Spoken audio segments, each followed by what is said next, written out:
2024 era para ser o ano da recuperação, mas para quem? A incansável pressão de Putin para aumentar as fileiras tornou o exército russo um dos maiores do mundo, com 1,3 milhões de soldados ativos e outros 2 milhões na reserva. Essa demonstração de força teve um alto custo no fronte interno russo, um preço que a Rússia está prestes a pagar com sangue. Enquanto isso, Zelensky manteve em segredo os planos da Ucrânia para o segundo semestre de 2024, oferecendo apenas dicas enigmáticas de uma estratégia em andamento.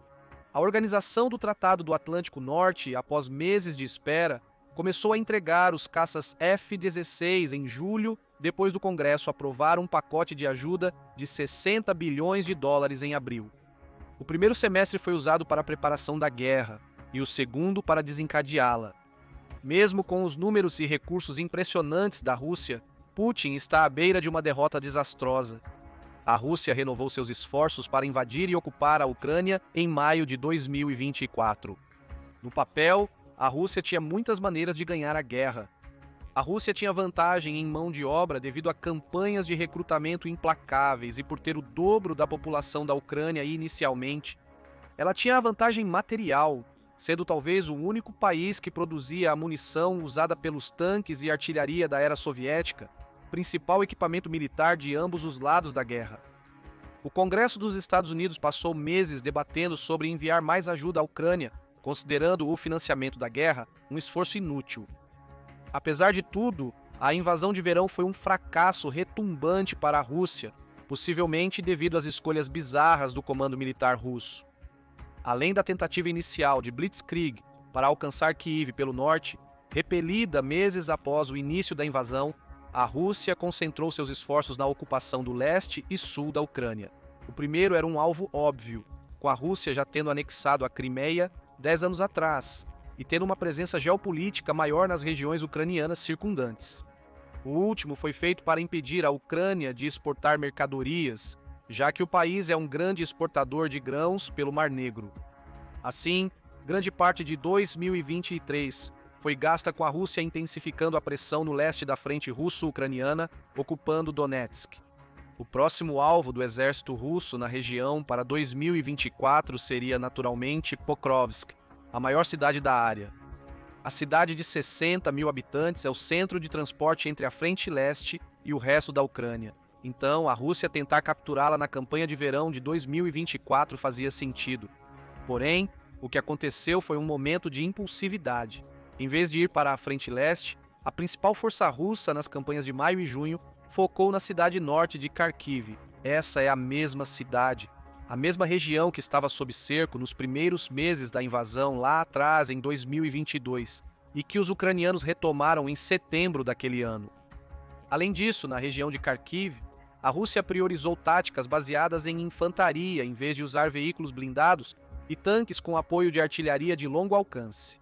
Segundo relatórios, a Rússia utilizou tanques tartaruga improvisados, veículos blindados desajeitados para absorver o fogo ucraniano e dar mais espaço para a infantaria. Para a infantaria, os russos optaram por equipar as tropas com motocicletas, dando-lhes mais manobrabilidade e velocidade em relação aos veículos blindados tradicionais. O objetivo da campanha de verão russa parecia ser cobrir o máximo de território possível rapidamente, usando o mínimo necessário de armadura pesada. Isso poderia decorrer da escassez generalizada de tanques que a Rússia poderia alocar para a campanha inicialmente. Em 2023, ficou evidente que a Rússia estava ficando sem armadura moderna. O T-90, a versão modernizada do T-72 da era soviética, era o tanque de batalha mais avançado da Rússia. Contudo, a Ucrânia lidou com os T-90 usando tanques ocidentais e explorando a vulnerabilidade do carregador automático sob o chassi. O T-90, como o T-72, tem um carregador automático, mas também guarda muita munição sensível sob a torre, diferente dos tanques ocidentais. Se uma explosão, como a entregue por uma mina ou drone, na qual a Ucrânia se tornou especialista de fato, atingir a torre, há uma chance de que toda a munição armazenada detone e oblitere o tanque. Ao retirar os tanques russos mais modernos da equação, Rússia e Ucrânia dependeram principalmente de tanques soviéticos mais antigos, como os T-72, T-62 e até os ainda mais antigos T-55. As sanções ocidentais impediram a Rússia de obter equipamentos modernos, forçando-a a recuperar ou reequipar tanques soviéticos para usar na guerra. Mesmo assim, a maior parte dos tanques estava sendo enviada para a frente oriental. Isso levou à estranha situação em que a Rússia tem usado principalmente táticas de infantaria para avançar na região de Kharkiv. Nas primeiras semanas da ofensiva de verão, a Rússia conseguiu avançar cerca de 10 milhas em território ucraniano, porém ainda distante da cidade de Kharkiv. As perdas da Rússia durante a ofensiva de verão foram impressionantes. De acordo com a inteligência ucraniana, a força invasora continha entre 30 mil e 70 mil soldados, levando a um aumento significativo nas perdas diárias sofridas pela Rússia. Ukrainska Pravda, um veículo de notícias que acompanha as perdas diárias, sugere que a Rússia tem perdido mais de 1.200 soldados por dia em todas as frentes durante a ofensiva de verão. Entre maio e junho, período de maior atividade na recente frente de Kharkiv, a Rússia teve cerca de 70 mil baixas. Isso é um golpe significativo para o já falho moral russo e esforços de recrutamento, com muitos comparando as táticas russas a alimentar soldados em um moedor de carne sem motivo aparente. Qual era o objetivo final da ofensiva de verão? Alguns estrategistas sugerem que a Rússia acreditava que 30 mil tropas seriam suficientes para avançar na Ucrânia e capturar Kharkiv. Afinal, a Ucrânia concentrou seus esforços em fortificar a frente oriental, então era possível considerar que Kharkiv estaria pouco defendida como resultado. Alguns táticos acreditam que a ofensiva em Kharkiv foi planejada como distração. O objetivo era fazer a Ucrânia pensar que a Rússia concentrava seus esforços na ocupação de Kharkiv, forçando o exército ucraniano a recuar da frente oriental para defender a cidade. A Rússia planejava usar Kharkiv como meio para fazer mais progresso na frente oriental. Porém, os russos apenas caíram em uma grande armadilha. A invasão a Kharkiv, mal equipada e planejada, acabou sendo um fracasso massivo. Apesar dos ganhos iniciais, a Rússia não manteve o ímpeto e a Ucrânia reforçou a área com poucos contratempos na frente oriental. O exército russo recuou rapidamente, permitindo que a Ucrânia retomasse as aldeias ocupadas perto da fronteira e proclamasse vitória na batalha. A Rússia conseguiu ganhar aproximadamente 400 milhas quadradas no leste, mas ao custo de 70 mil soldados, perdas significativas em tanques e outros veículos blindados, e Pokrovsk, o alvo principal, ainda estava relativamente seguro. Lembre-se que quando a Rússia iniciou a invasão no verão, a Ucrânia ainda não havia recebido a ajuda financeira e militar anunciada pelo Congresso dos Estados Unidos em abril. Ao fim da ofensiva de verão, o dinheiro e equipamento começaram a chegar ao país. Agora, a Ucrânia tinha que agir.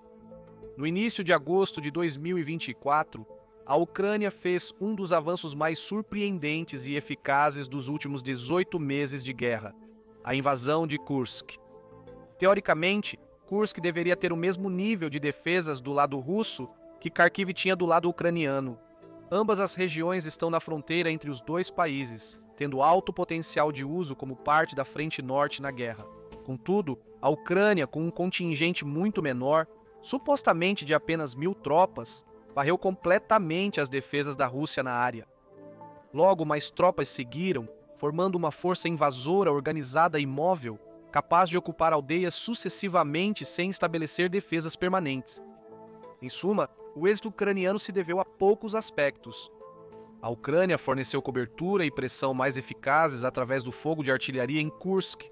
Os ataques se concentraram em fortificações militares-chave e infraestrutura que poderiam ser usadas para reforçar a área com mais tropas. Imagens de satélite revelaram pontes e estradas cruciais destruídas na região, isolando o exército russo do continente. Em segundo lugar, a Rússia superestimou muito a eficácia de suas forças terrestres na região. Como resultado, a maioria das tropas estacionadas em toda a região de Kursk eram recrutas novatos com apenas algumas semanas de treinamento de combate, não destinados a lutar na linha de frente. O que ocorreu com as novas tropas foi uma onda de russos se rendendo conforme o exército ucraniano avançava entre as aldeias na primeira semana da invasão. Uma prisão ucraniana com prisioneiros de guerra relatou processar 300 soldados russos capturados, sendo mais de 80% recrutas jovens. Estimativas indicam que o número real de prisioneiros pode aumentar em centenas nas próximas semanas. A Rússia também minimizou muito a importância e a extensão da região de Kursk.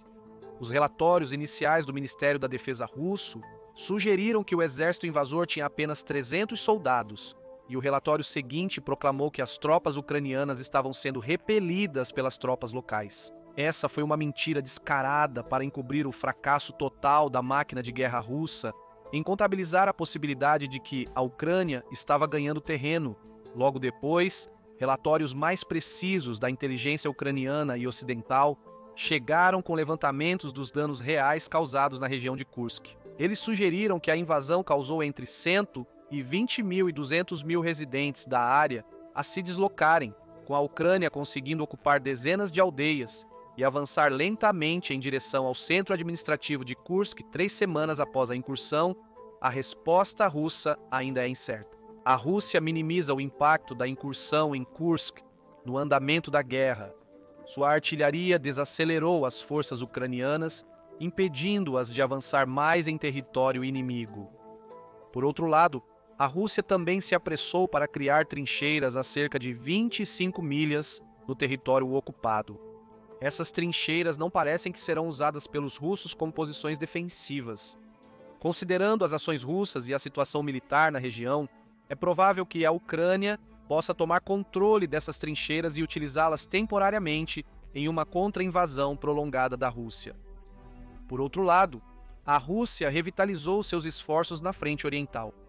Relatórios das últimas semanas de agosto de 2024 sugeriram que as forças russas chegaram a 11,26 quilômetros da cidade de Pokrovsk. O governo ucraniano pediu aos residentes da cidade que evacuassem, mas enfrentou grandes desafios ao deslocar muitos civis tão próximos das linhas de frente reativadas. Isso se deve à completa desconsideração da Rússia pelos civis ucranianos. Mesmo antes das mais recentes ondas de combate, o exército russo demonstrou total impiedade ao lidar com civis. Durante a guerra, a Rússia frequentemente atacou áreas civis com mísseis e drones, obrigando o exército ucraniano a investir pesadamente e solicitar sistemas de defesa antiaérea, como os Patriots americanos.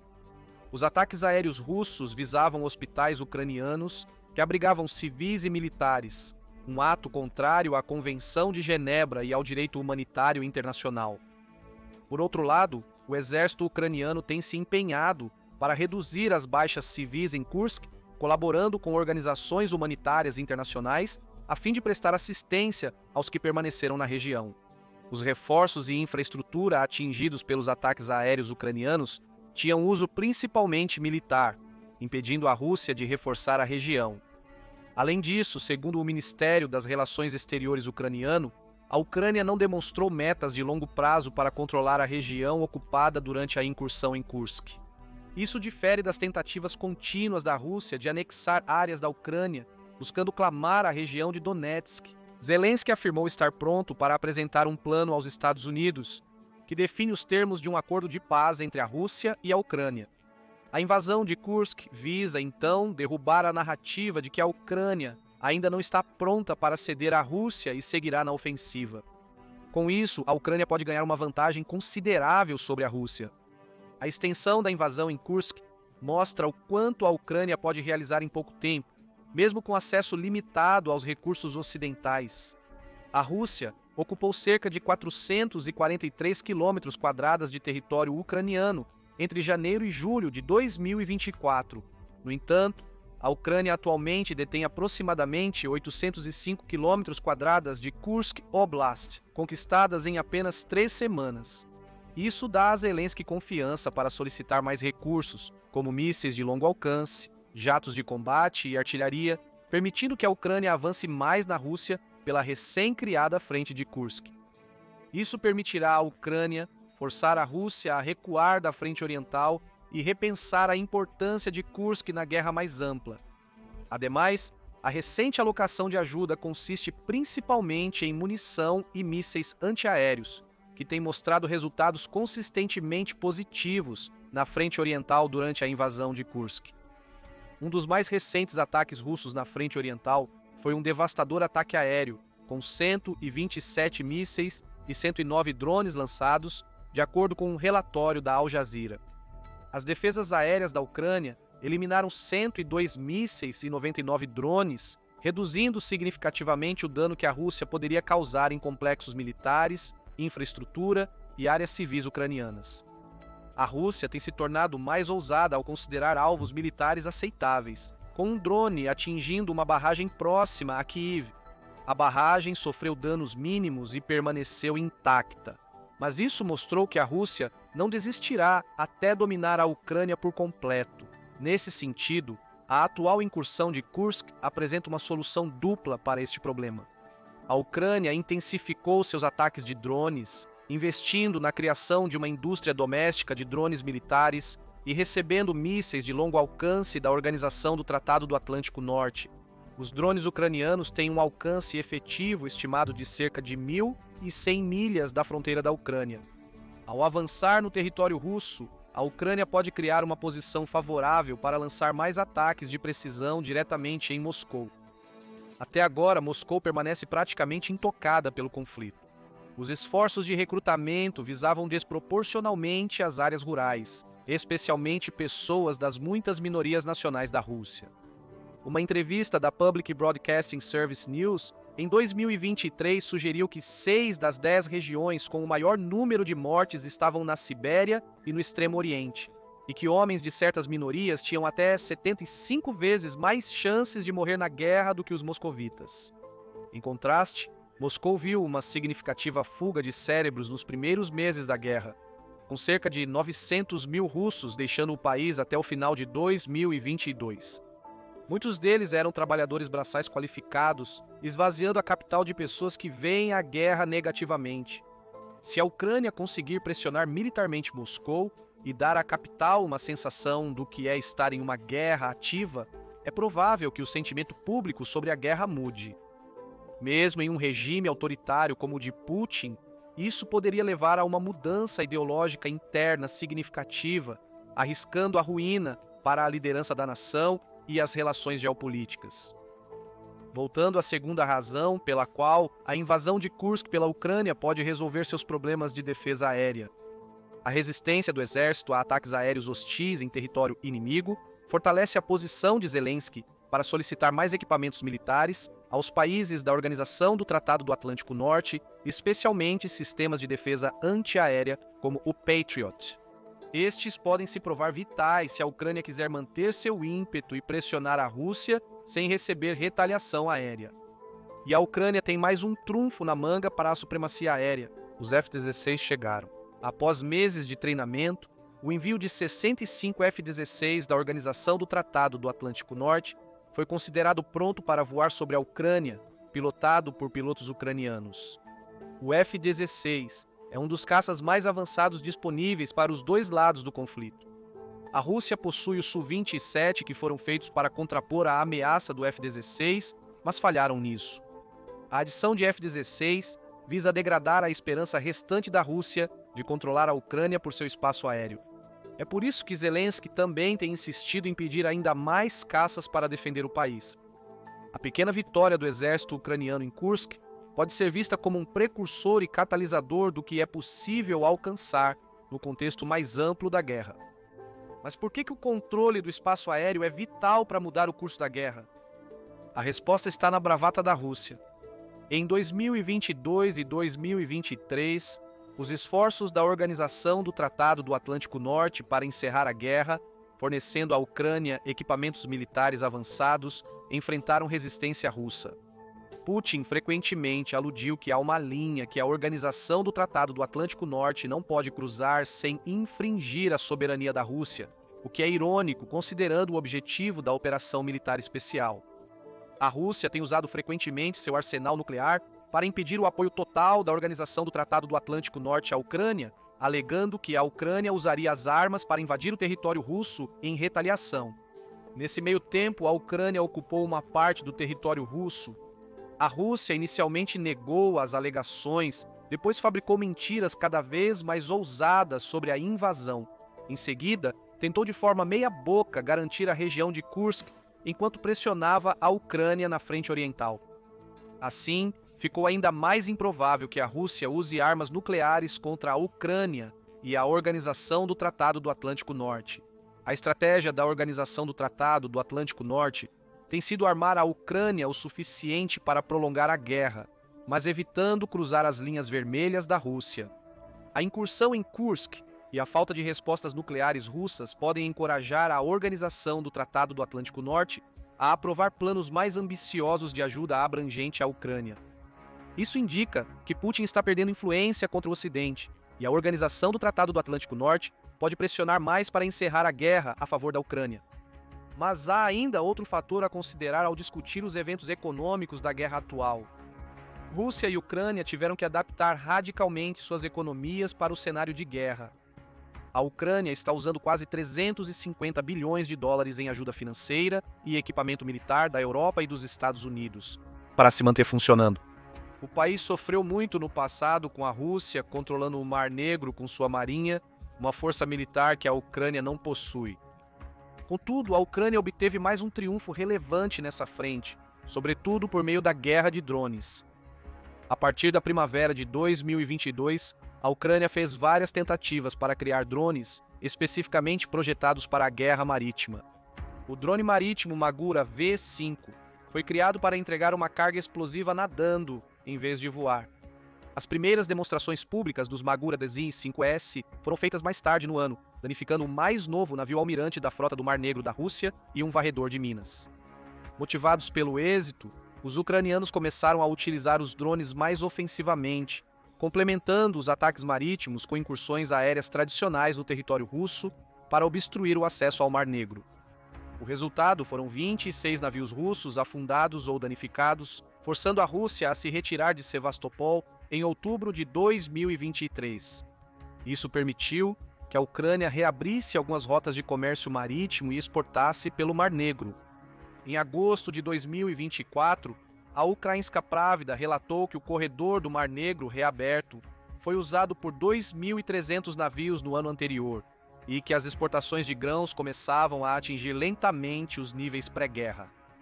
Isso indica que o país não depende somente da ajuda financeira para impulsionar sua economia. Em contraste, a economia russa se isolou mais do que nunca. Em resposta à invasão, a União Europeia interrompeu as exportações de petróleo e gás russos. Em resposta, a Rússia teve que buscar novos clientes, principalmente China e Índia. Porém, o acordo com a China possui ressalvas importantes. O preço do gás natural era aproximadamente metade do que a Rússia obtinha no mercado ocidental, restringindo suas possibilidades de gerar receita com a venda de recursos naturais. Os Estados Unidos também impuseram sanções econômicas significativas à Rússia, proibindo o país de negociar em solo americano ou obter qualquer tecnologia ou equipamento que pudesse ser interpretado como sendo usado militarmente. O efeito imediato das grandes mudanças comerciais foi que a China e a Rússia atingiram um volume de comércio recorde de mais de 240 bilhões de dólares em 2023. Porém, isso não deve favorecer a Rússia a longo prazo. Apesar do leve crescimento no comércio total, o comércio de petróleo apresentou queda em 2024 em relação a 2023, com preços instáveis. Ademais, a economia russa está totalmente comprometida em prover o esforço de guerra. O orçamento de 2024 alocou cerca de 39% do financiamento governamental para as Forças Armadas e Defesa Nacional, uma cifra impressionante comparada ao resto do mundo. A Rússia agora tem uma das maiores cifras de gastos militares, tanto em total quanto como porcentagem do produto interno bruto, 6%, comparado aos 3,4% dos Estados Unidos, 1,7% da China e a média de 2,7% da Organização do Tratado do Atlântico Norte. Isso se deve ao florescente setor energético do país, uma resposta à forte dependência russa na exportação de petróleo e gás natural. O setor energético pode aumentar ainda mais o desequilíbrio nas oportunidades de emprego para os russos. Se o setor de energia for mais lucrativo do que manufatura ou agricultura, a Rússia verá uma mudança significativa nas empresas de energia ganhando funcionários à custa de outras indústrias. As novas classes média e alta gerarão demanda no setor de serviços, drenando novamente os setores industriais menos atrativos. Porém, o processo só pode prosseguir com o crescimento contínuo do setor energético, o que não é sustentável. Além disso, a queda dos outros setores obrigará a Rússia a depender cada vez mais da importação de países vizinhos, como a China ou as antigas nações soviéticas, como o Cazaquistão e a Bielorrússia. No final, isso dá à China mais controle sobre a geopolítica da Rússia do que Putin se sentiria confortável. Se a China decidir cortar as exportações russas como resultado dos Estados Unidos, a economia russa pode entrar em recessão devido à pressão, o que afetará as ambições militares do país. Quando a invasão começou, e ao longo dos 2 anos seguintes, a Rússia esperava usar sua vantagem de recursos para drenar os recursos da Ucrânia e vencer ao arar o que restava do país quando o exército deste último foi aniquilado. Porém, os eventos recentes em Kursk revelaram que os ucranianos ainda têm muita garra e que o mundo não precisa mais temer tanto o arsenal nuclear russo. Com o exército russo em desvantagem crescente frente às tropas ucranianas, apoiadas pela Organização do Tratado do Atlântico Norte, a economia russa sustentada pela China, além do ponto de não retorno, e Putin incapaz de fazer a Organização do Tratado do Atlântico Norte recuar, a Rússia esgotou suas opções. Os últimos meses de 2024 e início de 2025 podem marcar o fim da guerra russo-ucraniana. Se isso ocorrer, Putin não terá margem para exigências pela paz, pois ela será imposta à Rússia, o que pode significar a ruína do país. O que você acha? A invasão de Kursk pela Rússia significa uma vitória rápida para a Ucrânia ou a continuação da guerra por mais alguns anos? Comente abaixo e valeu por assistir. Confira se a Ucrânia está ganhando a guerra novamente ou assista a este outro vídeo.